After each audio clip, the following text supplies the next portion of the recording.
I've never been to Afghanistan, but I'm going to take my taste buds there with Karim's Kabuli Pilau using beautiful lamb shanks.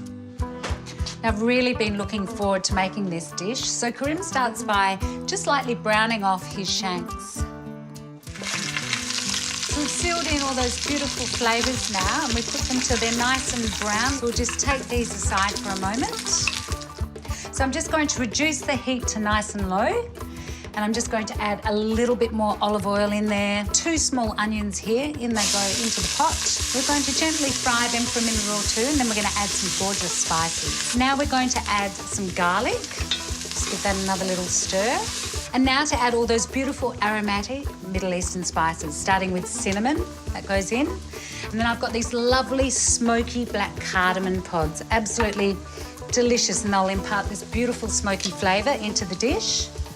And then I've got some cumin seeds and some cloves, and the smell just gets better. It's smelling a little bit like Christmas. Now, the lamb goes back into the pot, and then we just coat that with the spices a little bit, and then we cover it with 2 litres of water. Pop the lid on, and we're going to leave this little baby for about an hour and a half to 2 hours until the lamb is falling off the bone. Right, let's have a look at that lamb. Looking beautiful. Oh, and it's soft and juicy. Remove the lamb from the stock.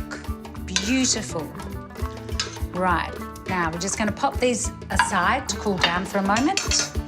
Meanwhile, with the rest of this stock, we're just going to strain it. We're going to capture all the lovely spices and onion, and we'll reduce the stock down by half. So here's my basmati rice. So I'm just going to put this back into the pot. I've washed it and rinsed it, and then I've soaked it in cold water for about an hour. Then I strain it, and then I cook it in salty water for about 5 minutes until it's 3/4 cooked. It sounds like a long process, but it's really quite easy.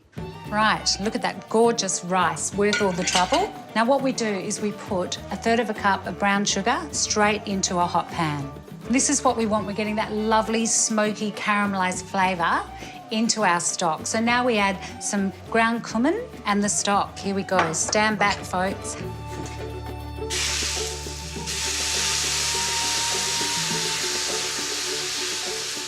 Right, so we just keep stirring to dissolve the sugar. Now we have this beautiful, rich, caramelised stock. Now let's put all that onion flavour back in. So this is the onion I took from the lamb. Oh, this is smelling so amazing. I'm just going to have to taste it. Oh, that's gorgeous. It's so sweet and smoky and aromatic. And now we pour this gorgeous, smoky, caramelised sauce over the rice, about half of it. Just give it a little stir for all the flavours to infuse. This is going to be incredible. And then I poke holes in the rice, and that's all the steam can escape when it's cooking away, because we're going to leave it just like that now, and we're going to take the lamb off the bone just as it falls naturally and place it on top. Oh, the lamb shanks. Slow cooked, such a beautiful thing. And then we pour over the rest of this gorgeous caramelised gravy with all that goodness in it, all the spices and the onion. Turn down the heat to really low and let that cook for a further 20 minutes. Now we're going to make the garnishes very simple and very gorgeous. A little bit of olive oil into a pan, the carrots, a little bit of brown sugar. Just going to toss that for a moment until the carrots slightly soften. A cup of sultanas. So we just cook these for about 6 to 7 minutes and then we're ready to serve up. So now to assemble this dish. So what Karim said was that they actually layer out the rice with all the nuts and stuff. So we'll just put a little bit of that garnish through the middle.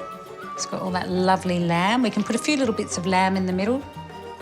And what a sensational combination of flavours.